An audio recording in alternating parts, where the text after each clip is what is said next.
다음 커뮤니케이션 창업자인 이재용 소카 대표가 29일 청와대 국민청원 게시판에 직접 글을 올려 재난기본소득을 한 달간 50만 원이라도 하루하루 버티기 어려운 국민들에게 지급해달라고 요청했다.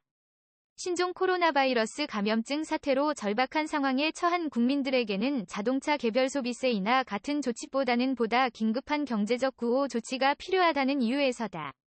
재난기본소득은 특정한 조건을 따지지 않고 국민 모두에게 일정한 금액을 지급하는 기본소득 개념의 하나로 현재 법적으로 도입돼 있지는 않다. 정부의 의지가 있다 해도 원칙적으로 국회의 동의가 필요해 실현 가능성은 미지수다. 이재용 대표는 이날 국민청원 게시판에 실명을 명시하지는 않았지만 저는 지난 2018년 대한민국 정부의 기획재정부 민관합동혁신성장본부장을 역임한 26년 차 기업가라고 소개하며 글을 올렸다. 이 대표는 코로나19 사태로 인한 개학 연기와 모임 취소 등의 사회적 활동 중단을 감염 방지를 위해서는 필요한 일로 평가하면서도 그러나 코로나19 감염 공포로 인한 경제위기는 심각하다고 우려했다. 이 대표는 가사 도우미를 하던 사람들은 당장 수입이 없어져 생계를 걱정하고 학교 등록금은 융자 받아서 냈는데 학교는 개학 안 하고 아르바이트가 없어져서 밥을 굶는 대학생도 있다고 한다며 항공사 승무원은 무급 휴직으로 이번 달을 수입 없이 집세 내면서 버텨야 하고 여행업을 하던 사람들은 폐업이나 구조조정으로 일자리를 잃고 있다고 전했다. 이어 사람들의 일자리의 위기, 소득의 위기다. 생존의 위기다. 사람이 버텨야 기업이 버티고 경제가 버틴다며 재난기본소득 50만 원을 지급해달라고 요청했다. 이 대표는 경계에 서 있는 소상공인, 프리랜서, 비정규직, 학생, 실업자 1,000만 명에게 마스크를 살 수 있는, 집세를 낼 수 있는, 아이들을 챙길 수 있는, 집에서 라면이라도 먹을 수 있는 소득이 필요하다고 했다. 이 대표는 정부의 추경 편성 추진에 대해 전에 금융위기 등 다른 요인으로 경제가 어렵고 소비가 줄어들었을 때의 대책과 유사하다며 하지만 감염 공포로 인한 소비가 줄어들어서 일자리와 소득의 위기가 온 국민들이 체감할 수 있는 대책이 아니다 라고 지적했다.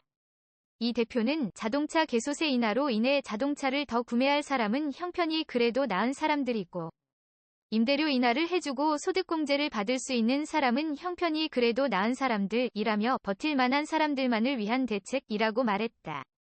그러면서 경계에 있는 더 많은 사람들, 버티기 힘들어하는 사람들의 소득을 지원해주는 정책이 필요하다며 재난기본소득 50만 원씩 1,000만 명에 주면 5조 원, 2,000만 명에 주면 10조 원이다. 20조 원의 추경을 준비한다면 가장 효과적으로 사용하는 10조 원이 될 것이라고 주장했다.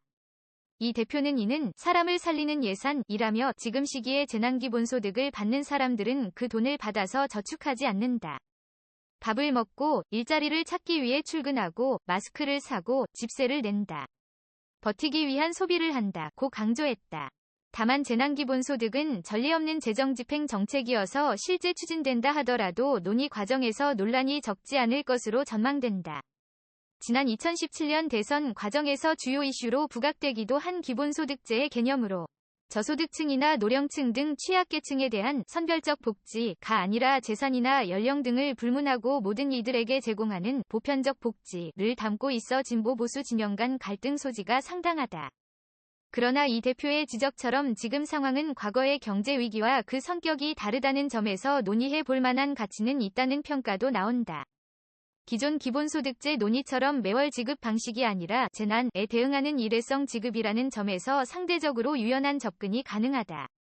기본소득은 지급 대상을 선별하는 데 드는 행정비용과 시간을 크게 줄일 수 있다는 장점도 있다.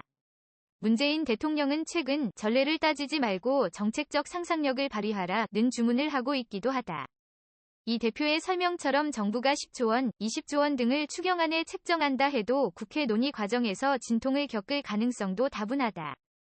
물론 재정과 관련해서는 헌법에 따라 대통령의 권한으로 국회의 의결 없이 집행을 할 수도 있다.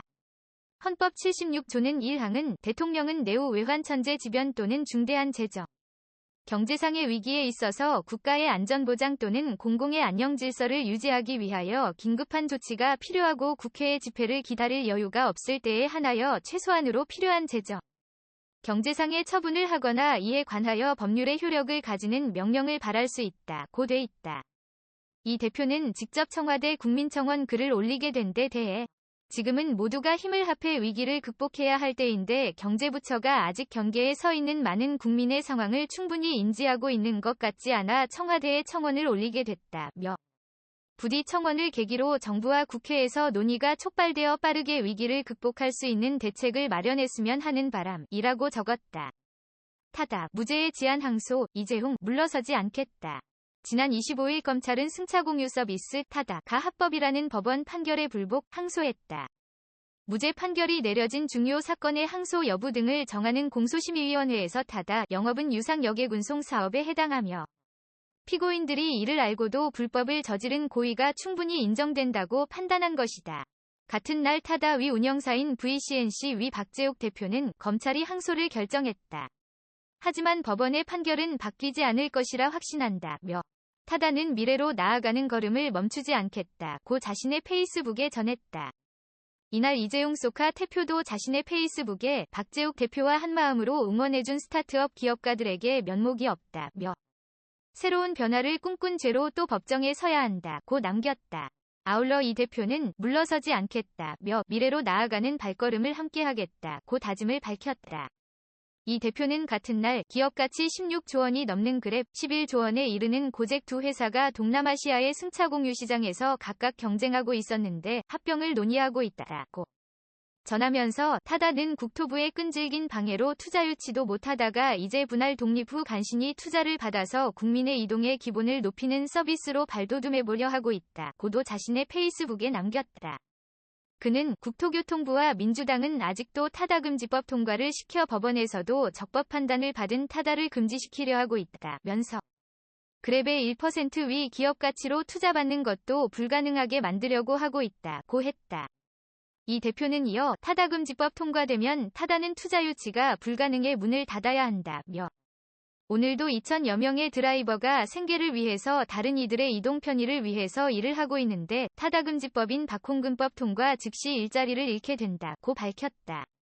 그는 최선을 다해서 타다금지법 통과를 막아보겠지만 정부가 문 닫으라면 문 닫겠다며 다만 없어지는 1만여 개의 일자리, 날아가는 국내외 투자자들의 투자, 170만 명의 이용자의 선택권이 없어지는 것은 누가 책임지려는지 모르겠다고 토로했다. 그는 타다가 없어지면 누구의 삶이 나아지나요? 라고 물으면서 일부 택시업자들을 제외하고는 택시기사의 삶도, 일반 국민의 삶도, 스타트업계의 삶도 나아지지 않는다고 했다. 이 대표는 그 일부 택시사업자의 삶도 나아지는 건 맞긴 맞을까요? 라고 거듭 의문했다. 이 대표는 우리 사회를 믿고는 있지만 도대체 국토부와 민주당은 왜 타다금지법인 박홍근법을 끝까지 밀어붙이고 있는지 이해가 되지 않는다며 대통령은 타다 같은 혁신산업이 진출할 수 있도록 최선을 다하겠다고 하셨는데 타다를 문 닫게 하는 것만이 목적인 법안을 통과시키려 정부와 민주당이 이렇게 열심인 것을 알고나 계신지 모르겠다고 덧붙였다.